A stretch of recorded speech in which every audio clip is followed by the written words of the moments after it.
Coach, one game last week after about a 10, 11-day layoff. Just recap last week for us. Well, obviously a disappointing loss to South Carolina State. It's interesting. I think it's always smart to sit and watch the film, and really after watching the film, we talked about their zone. I talked about their zone in the post game, but as you go through the film, we actually got pretty doggone good shots against their zone and pretty good opportunities. There were a couple possessions where we were late in the shot clock. Other than that, we actually did a solid job. Really, after watching the tape, that game came down to our inability to play without fouling, and then, of course, the offensive rebounds. And in many areas, if you look at that, it was a foul or it was an offensive rebound, and not only were they offensive rebounds, but they're offensive rebound putbacks, scores, or what have you. And so that's what really broke us down.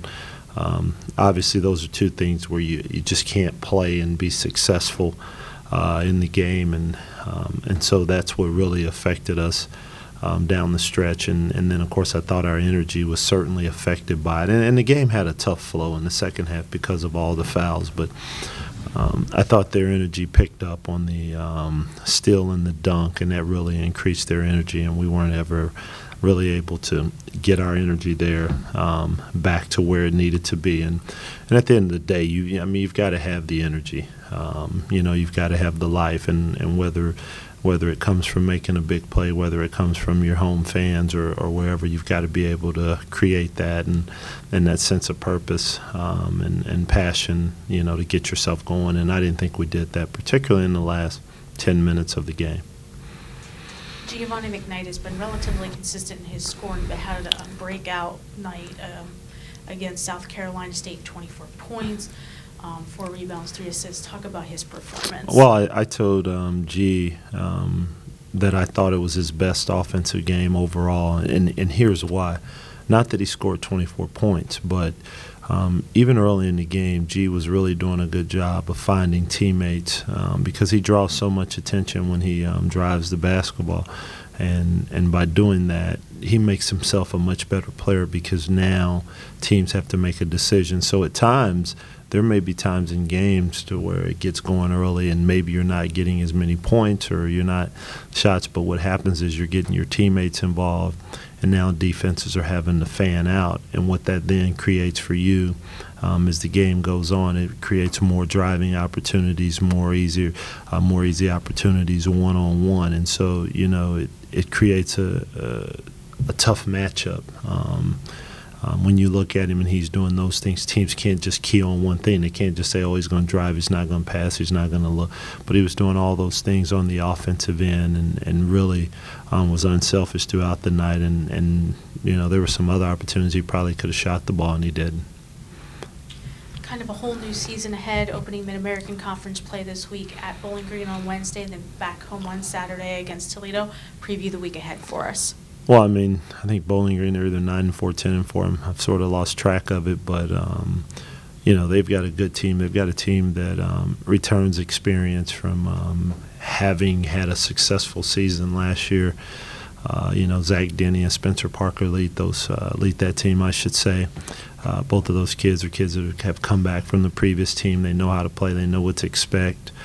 Zach Denny is just an unbelievable rebounder at the guard position. He's averaging right at 7 rebounds a game. And Spencer Parker is a good basketball player and has really added, the ability to shoot the three. I shouldn't say the ability to shoot, but his percentage has gone up. And so not only do they have that, but they have guys that they just sort of know what to do. They stay within their lanes and play to their strengths. And so, we've got our hands full. They're playing with confidence. We're going to have to go in there and play extremely well. They do a good job when they get out in transition and are able to get on the rim and finish with some of their athletes. And then defensively, they're solid. They don't beat themselves. They keep you in front. They make you score over them. So we've got a lot of work to do. We've got to go in on the road and play with confidence. I think you hit it on the head. It's a new year, new season, 0-0 at the end of the day. A lot of what goes on at our level of basketball happens in your conference, and how well do you do. And so, opening up on the road is a tough take. At BG, a team that I think was picked probably down towards the bottom. We were right there. They were picked down that way, maybe even behind us, I should say. And so I think we're picked 4th or 5th. I can't remember, but I think they've played thus far early in the season. I think they've played above that. And so we'll see if our guys are ready. I think we had a pretty solid day of practice today and got better. But we've got to be focused as we go on the road and try to get our first road win of the year and see if we can put a little roll together. You look at Toledo.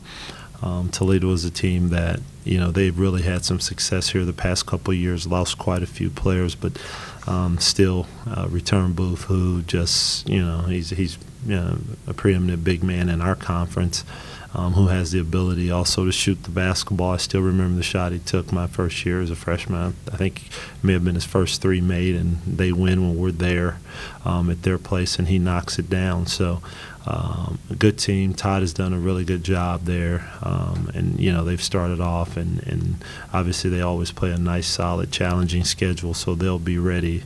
And you know how I am. I don't look too far ahead. Obviously, I'm familiar with them, but haven't had an opportunity to really study them as of yet.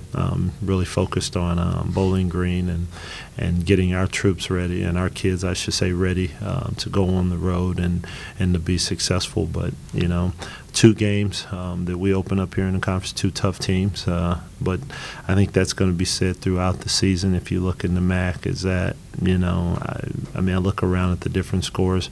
I don't know if there's going to be an easy day at the beach for anyone, and so in many ways it's going to probably be survival of the fittest. The team from a mental standpoint that can maintain their edge.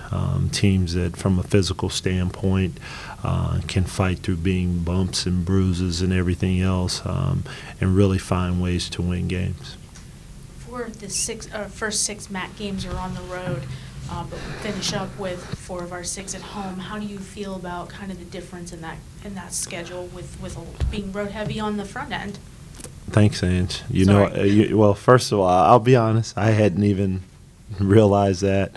You said Toledo. If you would have asked me who we play on Saturday, I wouldn't have been able to tell you. And it's just, no big deal. But, listen, the road games are going to come somewhere. I guess it's ideal that you play 2 at home, then maybe go play 2 on the road or 1, come back. So it is what it is. Having said that, if you're going to be successful in your conference, you're going to have to win some road games. You're going to have to go in some tough environments to win. You're going to have to sometimes win games in an ugly fashion.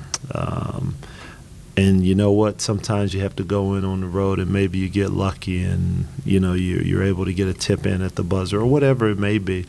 But that's the formula for being successful on the road. I think it all starts with being able to just get 1. You start at 1. I think that builds confidence. And sometimes you get a group of kids that really relish going in on an opposing team's wood and just being there and a chance just to quiet the opposing crowd, and it's when you have a group like that, and I think typically you find out as you get going, you get in late situations of games, and you sit there in the huddle and you're talking to them, and they're looking at you like, we got this, coach, and there's no better look, so but we need to play well. I think our past 2 road games we've played 3 out of 4 halves well. Can we put 2 halves together again on the road is key. Can we consistently do that? Can we consistently rebound? Can we consistently limit our turnovers?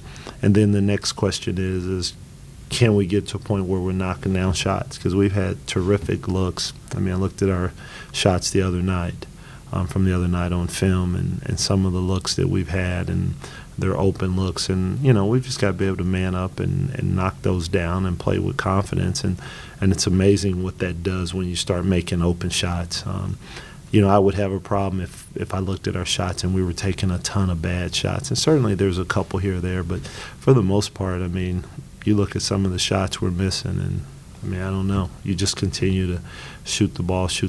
Some of the shots we miss around the rim, you got to be able to finish them, play through contact, work on it in practice.